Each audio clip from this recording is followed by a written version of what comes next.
नमस्कार, आप देख रहे हैं भारत और मैं हूं आपके साथ निहारिका नाथ। आगे बढ़ते हैं खबरों की ओर। आम आदमी पार्टी के कार्यकर्ताओं ने विरोध प्रदर्शन किया, जहां सीएम केजरीवाल की गिरफ्तारी को लेकर पार्टी के कार्यकर्ताओं ने ईडी की जो जांच है उसे निराधार बताया। साथ ही सरकार के खिलाफ नारेबाजी करते हुए कलेक्ट्रेट परिसर पर आम आदमी पार्टी के कार्यकर्ताओं ने विरोध प्रदर्शन किया। तो वहीं आम आदमी पार्टी के कार्यकर्ताओं ने राष्ट्रपति को संबोधित ज्ञापन डीएम कार्यालय में सौंपा और मामला जिला मुख्यालय के कलेक्ट्रेट परिसर का बताया जा रहा है।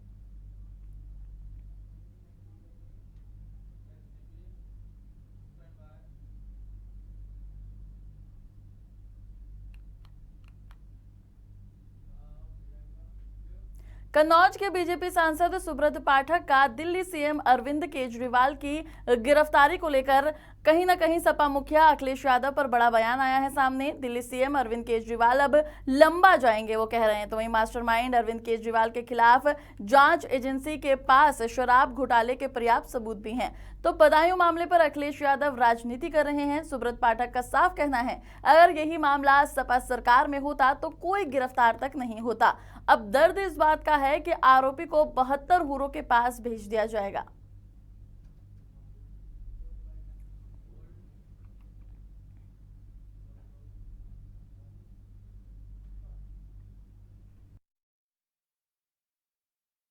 जब ईडी सबूतों के आधार पर, और अभी देखो आपने उनको कोर्ट ने भी सुनने से मना कर दिया था, और उसके बाद में अभी सुप्रीम कोर्ट में उन्होंने अपना दाखिल किया सुनवाई के लिए, और उसके बाद अभी सुप्रीम कोर्ट से उसको वापस भी ले लिया। तो ये वापस क्यों ले लिया? जरूर इसमें कोई डर है। डर क्या है? कोई समझ रहे हैं कि इसमें पूरी तरीके से सबूत मिल चुके हैं, सबूत ईडी ने जो दिखाए भी हैं, और उस कारण से ही ये इनको आभास हो गया है कि अब सुप्रीम कोर्ट में जाएंगे तो मैटर बहुत बड़ा हो जाएगा। तो इसलिए सुप्रीम कोर्ट से याचिका अपनी वापस ले ली है, और वो मुझे नहीं लगता कि ये वो लंबे जाएंगे, क्योंकि पूरे मामले के मास्टरमाइंड तो अरविंद केजरीवाल हैं। तो आप समझो ना, जब आचार संहिता लग गई तो इसमें फिर सरकार से क्या लेना देना? तो आचार संहिता में तो सारे अधिकारी भी फ्री होते हैं, कि उसके बाद अधिकारी अगर ऐसा काम कर रहे हैं तो बहुत स्वाभाविक है कि उनके पास में पर्याप्त सबूत है। नहीं, अब देखो कन्नौज में तो अब वो तो उनके उनकी खुद की पार्टी है, वो किसको करना है वो तय करना है उनको, और वो क्यों अब तक नहीं कर पा रहे हैं ये वो जाने। लेकिन ये है कि भारतीय जनता पार्टी कन्नौज से एक बार फिर से यहाँ पर चुनाव जीतने जा रही है, और नरेंद्र मोदी जी का जो 400 पार का जो नारा है उसको साकार करने जा रही है। देखो, बदायूं कांड में जिस प्रकार से अखिलेश यादव का एक तरीके से जो वो पूरे वोट बैंक की राजनीति करते दिखाई पड़ रहा है, उससे बहुत स्पष्ट है कि बदायूं में अगर आज इनकी सरकार में यही घटना घटी होती तो शायद गिरफ्तारी भी नहीं हुई होती। और दर्द इसी बात का है कि शायद वो 72 हुरों के पास भेज दिया। समाजवादी पार्टी प्रमुख अखिलेश यादव ने कहा कि भाजपा छूटे मुकदमों का वर्ल्ड रिकॉर्ड नहीं, ब्रह्मांड रिकॉर्ड बना रही है। पीडीए ही जीतेगी, पीडीए ही एनडीए को हराएगा। सरकार पीडीए से घबराई हुई है। मुख्यमंत्रियों को जेल भेजने से लोकतंत्र में इनकी जीत नहीं होने वाली है। ये लोकतंत्र को कमजोर कर रहे हैं।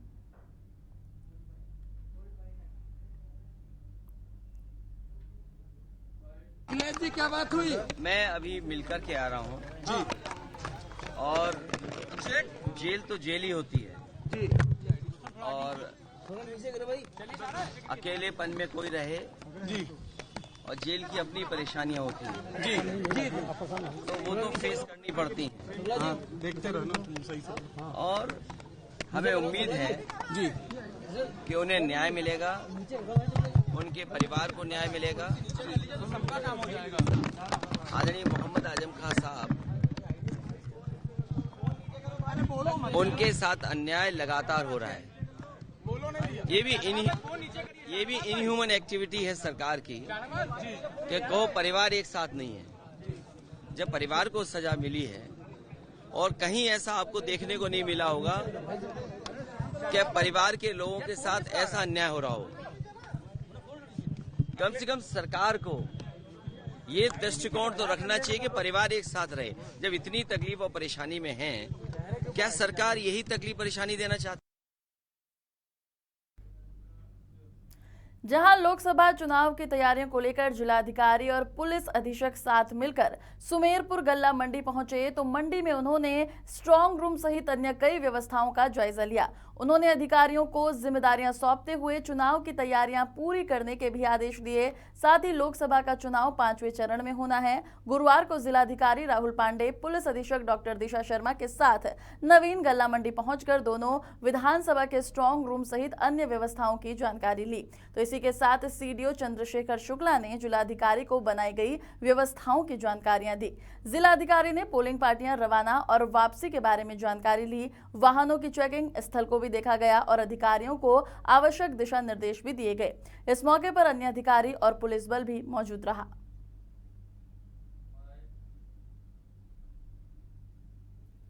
यहाँ से पार्टी हमारी मूव होती है। इस स्थान को देखने के लिए आज जिलाधिकारी महोदय, एसपी महोदय ने दौरा किया था कि पार्टी कहाँ से मूव होगी, कहाँ से सामग्री लेंगे, कहाँ से तस्वीर लेंगे, कहाँ से हमारी बसें मूवमेंट करेंगी। इन सब चीज़ों की व्यवस्था देखने के लिए आज अभी जिलाधिकारी महोदय और एसपी महोदय ने संयुक्त रूप से दौरा किया है। सभी अधिकारी इसमें थे, एडीएम साहब भी थे, हम लोग भी थे। सुरक्षा व्यवस्था को लेकर क्या इंतजाम? सुरक्षा व्यवस्था की तो जो पार्टियों के साथ जाएंगे यहीं से सभी पार्टियां मूव होंगी, उनके साथ साथ अपना सशस्त्र बल जैसा जिस कंपनी के साथ अलाउ रहे। रामलला के दर्शन में खेल पर चंपत राय नाराज हो गए। लोगों से अपील की कि सुगम दर्शन और वीआईपी दर्शन बचे लोग बता दें कि अयोध्या में शुरू हो गया है। दर्शन के लिए गैरकानूनी काम करना और पुलिस प्रशासन से की गई कार्रवाई की मांग। और इसी के साथ चंपत राय का भी कहना है कि सुगम दर्शन और वीआईपी दर्शन दोनों प्रकार के दर्शनों से लोग अपने आप को बचाएं। सुगम दर्शन, वीआईपी दर्शन के नाम पर अयोध्या में अनेक लोगों से कुछ गैर कानूनी काम करने शुरू कर दिए गए हैं। चंपत राय ने स्वीकार किया कि एक मेरे जानने वाला विदेश के नागरिक ने 2000 रुपए देकर रामलला के दर्शन किए हैं। तो अयोध्या में किसी भी मंदिर में किसी भी पैसे को लेकर दर्शन करने की कोई परंपरा नहीं रही है। भारत और भारत के बाहर रहने वाले श्रद्धालुओं से निवेदन है कि सामान्य जन के रूप में रामलला दर्शन करने की योजनाएं बनाएं। 1 घंटे में प्रवेश द्वार से लेकर निकास द्वार तक बहुत ही सहजता से भगवान के दर्शन होंगे। अयोध्या में भीड़ को देखते हुए दर्शन के नाम पर पैसे वसूलने का खेल शुरू हुआ था, जिसमें एसएसपी राजकरण नैयर और एक सिपाही उपेंद्र नाथ को निलंबित किया गया है और उनके खिलाफ विभागीय जांच भी शुरू कर दी गई है। उपेंद्र नाथ को पुलिस लाइन से संबंध किया गया है और बिना सूचना के मुख्यालय छोड़ने पर भी रोक लगा दी है। पैसे लेकर रामलला के दर्शन पर नाराज हुए चंपत राय एसएसपी ने थाना राम जन्मभूमि में तैनात सिपाही उपेंद्र नाथ को सस्पेंड कर दिया है।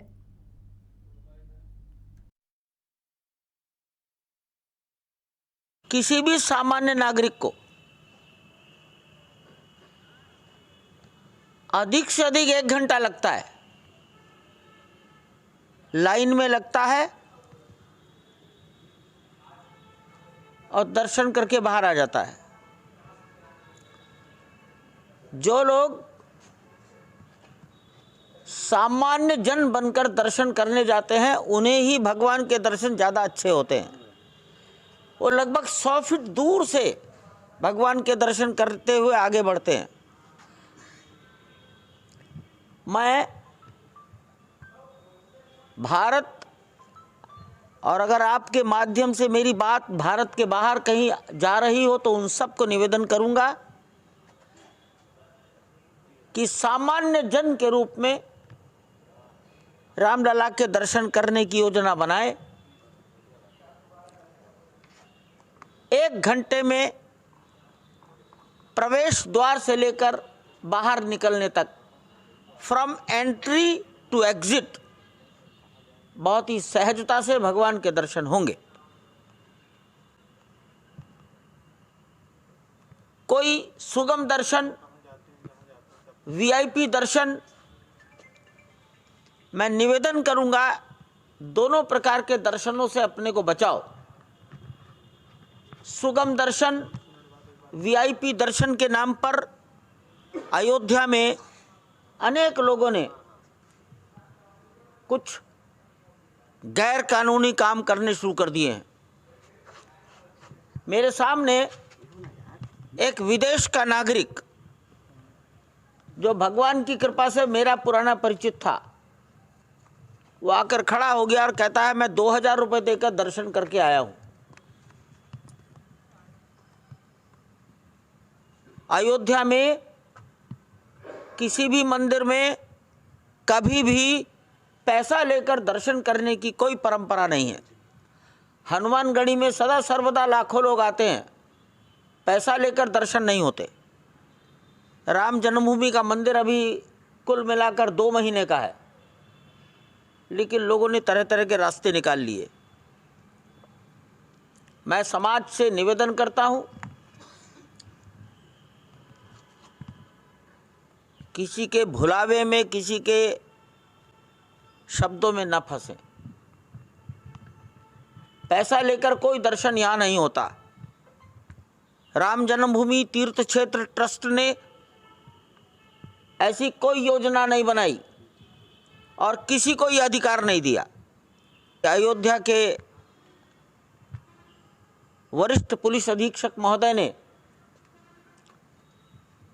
इसके लिए कोई टोली बनाकर जांच पड़ताल की। अगर कुछ लोग उनके ध्यान में आते हैं तो कानून के अनुसार उनके विरुद्ध कठोर कार्रवाई की जानी चाहिए। ऐसा कृत्य, यह आपराधिक कृत्य मैं मानता हूं भगवान के प्रति। और जनता से हाथ जोड़कर निवेदन करूंगा, 15-20 मिनट बचाने के लिए पैसा मत दीजिए। मेरे ध्यान में यह भी आया है कि आप 8 लोग हैं तो 500 रुपये प्रति व्यक्ति दे दीजिए और मैं दर्शन करा दूंगा। ऐसे किसी भी गलत काम में समाज न फंसे, ये मेरा निवेदन है। रामनवमी पर इतनी अधिक भीड़ होगी, इस भीड़ का दुरुपयोग अनेक लोग कर सकते हैं, लेकिन ऐसे गलत कामों से बचाने का काम सबको करना चाहिए। और मैं भी बार बार हाथ जोड़कर निवेदन करूंगा, किसी को भी पैसा देकर दर्शन करने के भुलावे में नहीं आना चाहिए। धन्यवाद। अमेठी जिले से अनोखा मामला सामने आ रहा है। रेलवे ट्रेन को धक्का लगाते लोग दिख रहे हैं, जहां पर रेलवे लाइन के बीच में बिगड़ी हुई हालत दिख रही है। डीपीसी ट्रेन को लोग धक्का देते साफ नजर आ रहे हैं, जिसका वीडियो अब सोशल मीडिया पर जमकर वायरल हो रहा है। बताया जा रहा है कि यह मामला अमेठी जिला के निहालगढ़ रेलवे स्टेशन के पास बनी रेलवे क्रॉसिंग का है।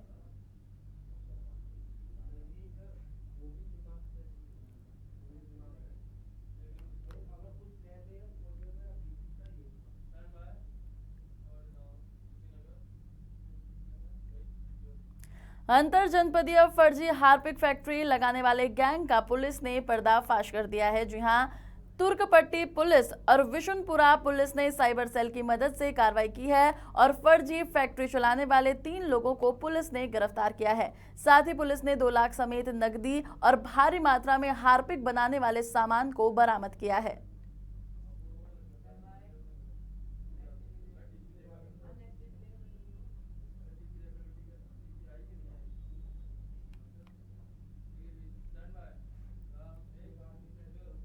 पीलीभीत की पुरनपुर कोतवाली पुलिस और एसओजी टीम ने मुठभेड़ के दौरान डकैती के 2 अंतर्राज्यीय बदमाशों को गिरफ्तार किया है। मुठभेड़ में दोनों बदमाशों के पैर पर गोली लगी है, जिन्हें अस्पताल में भर्ती कराया गया है। साथ ही आरोपियों के पास से डकैती में लूटी गई 3.5 लाख की रकम और नामजद असलहों को भी बरामद किया गया है। साथ ही चोरी की ब्रेजा कार भी मिली है। एसपी ने एसओजी और पुलिस टीम को 25,000 रुपए का नगद पुरस्कार भी दिया है, तो वहीं व्यापारियों ने पुलिस टीम को सम्मानित भी किया। दरअसल पुरनपुर थाना क्षेत्र के रहने वाले किराना व्यापारी सुमित गुप्ता के घर 30 जनवरी की शाम आधा दर्जन डकैतों ने गन पॉइंट पर लूटपाट की थी, जिसमें लगभग 40 लाख रुपए की लूट होने की बात कही जा रही थी। घटना के महीनों बाद पुलिस ने बड़ा खुलासा किया है, जिसमें मुरादाबाद और गाजियाबाद के 2 बदमाश, जिसमें हनीफ कुरैशी और रिजवान को मातो डाटा रेलवे क्रॉसिंग के पास मुठभेड़ के बाद गिरफ्तार किया गया। दोनों बदमाशों के पैर पर गोली भी लगी है। साथ ही बताया जा रहा है कि अंतर्राज्यीय गिरोह के हैं जो वारदातों को अंजाम देता था। तो पुलिस ने व्यापारी से लूटे गए 3.5 लाख रुपए और व्यापारी के घर लगी डीवीआर भी बरामद कर ली है। इसके साथ ही चोरी की ब्रेजा कार भी आरोपियों के पास मिली है। एसपी ने बताया कि उनके बाकी 5 साथी फरार हैं जिन्हें जल्द गिरफ्तार किया जाएगा। साथ ही इनसे पूछताछ की जा रही है। अच्छे कार्य के लिए पुलिस टीम को एसपी ने 25,000 रुपए नगद पुरस्कार से सम्मानित किया। तो वहीं व्यापारियों ने भी पुलिस टीम को सम्मानित किया है।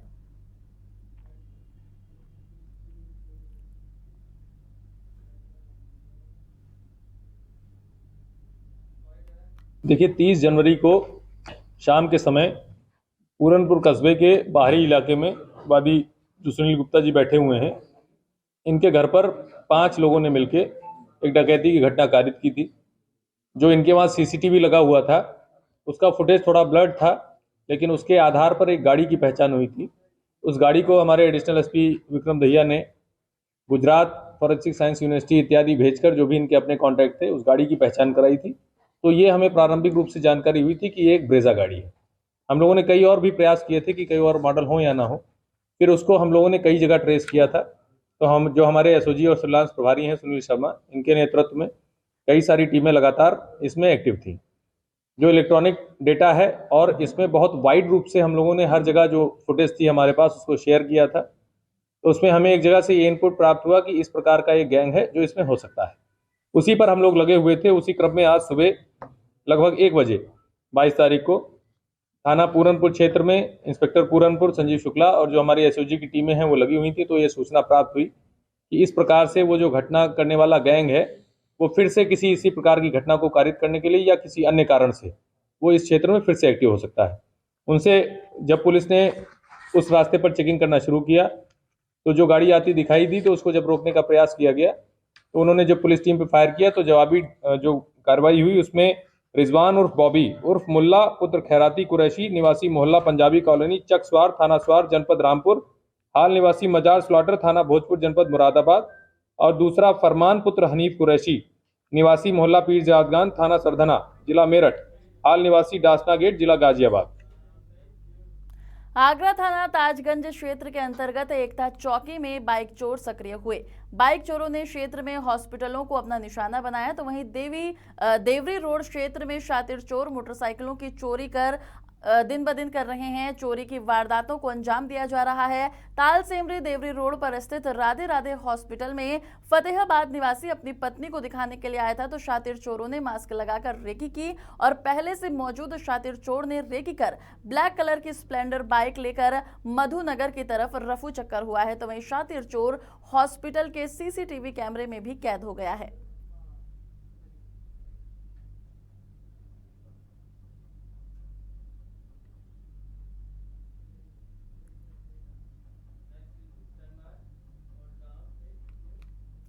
हमीरपुर के कुछेचा चौकी के राठ तिराहे का मामला सामने आया है, जहां गरीब की झोपड़ी में अनियंत्रित ट्रैक्टर घुस गया। मां के साथ चारपाई में सो रहे 2 मासूम बाल बाल बच गए। तो झोपड़ी में ट्रैक्टर के घुसने से बड़ा हादसा होते होते टल गया। तो वहीं ट्रैक्टर चालक ट्रैक्टर छोड़ मौके से फरार हो गया। सूचना पर पहुंची कुछेचा चौकी पुलिस ने ट्रैक्टर निकाल कर चौकी पहुंचाया।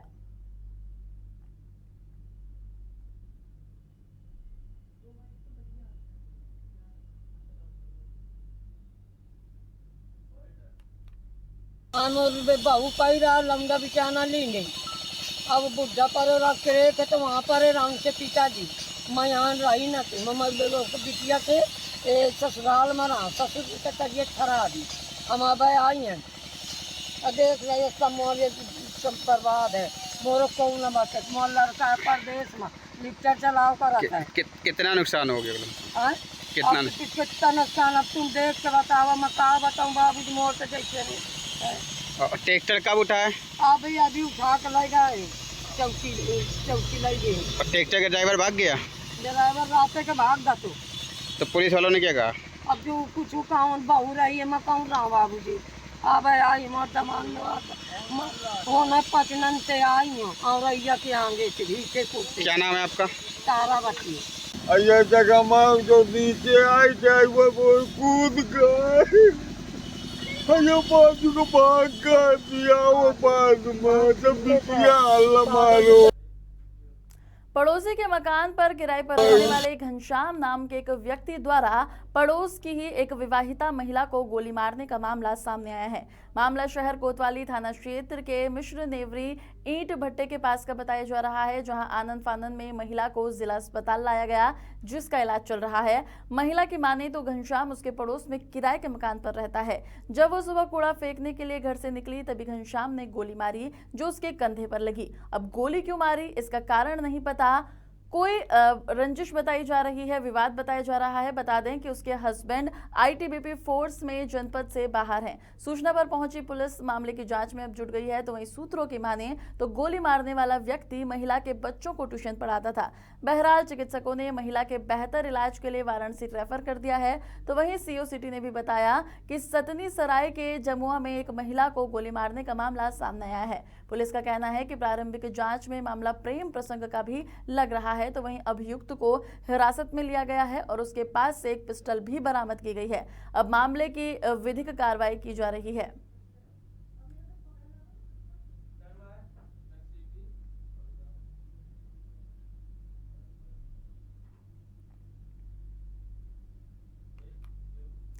आगरा थाना बाहा क्षेत्र के अंतर्गत बाहा इटावा मार्ग पर गुरुकुल के पास एक मामला सामने आया है। दो बाइकों में आमने सामने से गंभीर भिड़ंत हो गई है और एक हादसे में 5 लोग गंभीर रूप से घायल हो गए हैं। आपस में टकराने से बाइकें क्षतिग्रस्त हो गई और गांव के लोग एकत्रित हो गए। सूचना पर एम्बुलेंस द्वारा घायलों को इलाज के लिए सीएचसी केंद्र में भर्ती कराया गया। चिकित्सकों द्वारा घायलों को इलाज दिया जा रहा है।